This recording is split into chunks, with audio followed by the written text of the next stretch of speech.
సరే ఇప్పుడు పెంచుకోవాల్సిన మొక్కలని కాదు, పెంచుకోకూడదు ఇవి కొంచెం ఆరోగ్యానికి హానికరం అనిపించే అలాంటి మొక్కలు ఏమైనా ఉన్నాయా? అంటే ఇల్లు పూర్వం రోజుల్లో అమ్మ ఒక 3 సెంట్లు 4 సెంట్లు 5 సెంట్లు ఓపెన్ ల్యాండ్స్,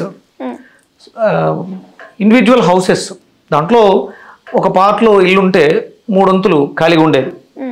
అప్పుడు దాని అంతటినీ కూడా మనకు అవసరమైనటువంటి మొక్కలు, వంకాయలు బెండకాయలు ఇలాంటి మొక్కలు పెంచేవారు.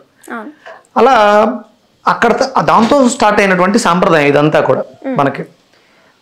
ఇప్పుడు అది ఇండోర్ ప్లాంట్స్ డెవలప్ చేసి, అంటే కాక్టస్ మొక్కలు అని చెప్పేసి రకరకాల ఇండోర్ ప్లాంట్స్ చాలా రకాలు ఇంపోర్టెడ్ చేసుకోవడం జరిగింది. పాలు కారే మొక్కలు, అంటే ఏమైనా ఆకు చింపితే పాలు కారితే అది కళ్ళలో పడితే ప్రమాదం, కళ్ళు పోతాయి, చిన్నపిల్లలు అయి ఉంటారు కాబట్టి అలాంటి మొక్కలు మనం పెంచకూడదు. అంటే మ్యాక్సిమం నర్సరీల్లో వాటిల్లో దొరికేస్తున్నాయి మొక్కలు. అంటే పూర్వం మొక్కలు పెంచడం అనేది ఎలా ఉంటుంది అంటే ఇళ్లలో జిల్లేడు చెట్లు ఉండకూడదు, పాలుగారి మొక్కలు అలా చూసుకునేవారు. అలాగే ఆ పెరిగే వృక్షం తాలూకు వేర్లు ఇంటిని పాడు చేయకూడదు. ఇంకొకటి ప్రధానంగా ఏం చెప్తారు అంటే, మీరు పెంచుతున్నటువంటి మొక్కకి ఎంత వాటర్ అవసరం.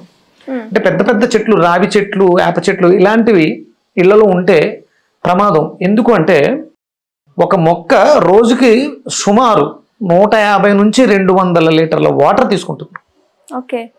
మన అవసరాలకి ఎంత వాటర్ కావాలి? రోజుకు ఒక మినిమం 50 నుంచి 100 లీటర్లు కావాలి.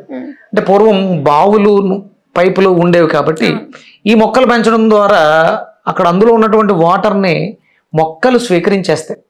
అందుకని ఇళ్ల పరివాహక ప్రాంతాల్లో పెద్ద పెద్ద చెట్లు ఉంటే వాటర్ ఇబ్బంది వస్తుంది. అందుకని ఇవి పెంచకూడదు, ప్రమాదం అని కాదు. ఒకవేళ గాలి దుమ్ములు లాంటివి ఏమైనా వస్తే అంత పెద్ద వృక్షాలు ఇంటి మీద పడితే ఇల్లు డ్యామేజ్ అయ్యే అవకాశం ఉంది. అందుకని పెంచే మొక్కలు, పెంచని మొక్కలు, పెంచకూడని మొక్కలు చిన్న చిన్న ఉంటాయి మనకి. మేడి చెట్టు అని, బెల్లం మారేడు చెట్టు, ఇవి పెద్ద వృక్షాలు అవ్వవు. పెద్ద వృక్షాలు అంటే చాలా ఎక్కువ సంవత్సరాలు పడుతుంది.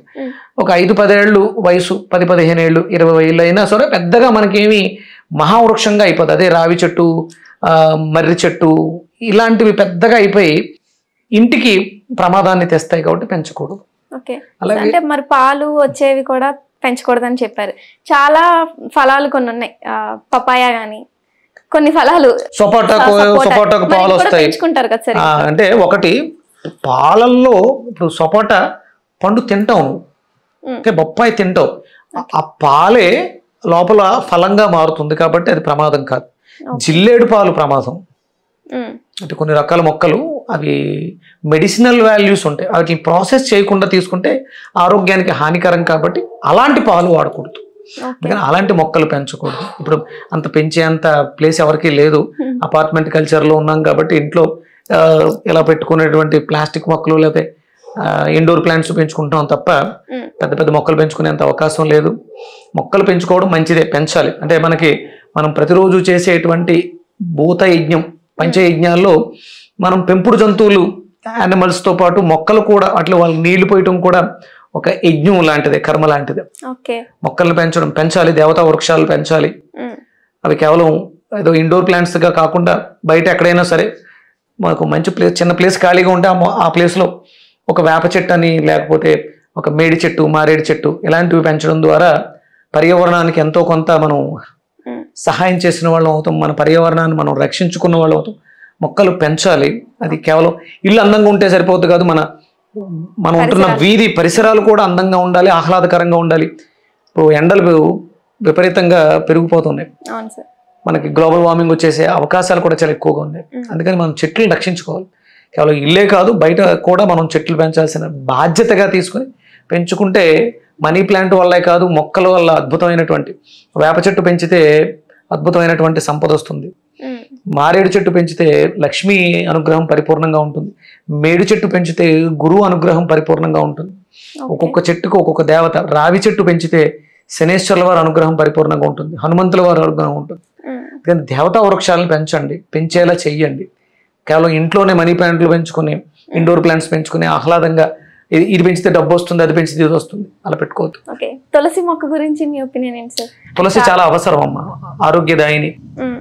తులసి ఇంట్లో పెంచుకోవాలి, కుండీల్లో పెంచుకుని ఆ తులసి దళాలను స్వీకరిస్తూ మనం ఆరోగ్యానికి తులసి దళాలు అంటే నీళ్ళలో తులసి దళాలు వేసుకొని ఆ జలాన్ని స్వీకరించడం ద్వారా బ్యాక్టీరియాల వల్ల వైరస్ల వల్ల వచ్చే ఇన్ఫెక్షన్స్ తగ్గే అవకాశం ఉంటుంది. కానీ కొన్ని నియమాలు పాటిస్తూ ఉంటారు అంటే ఆడవాళ్ళ విషయంలో.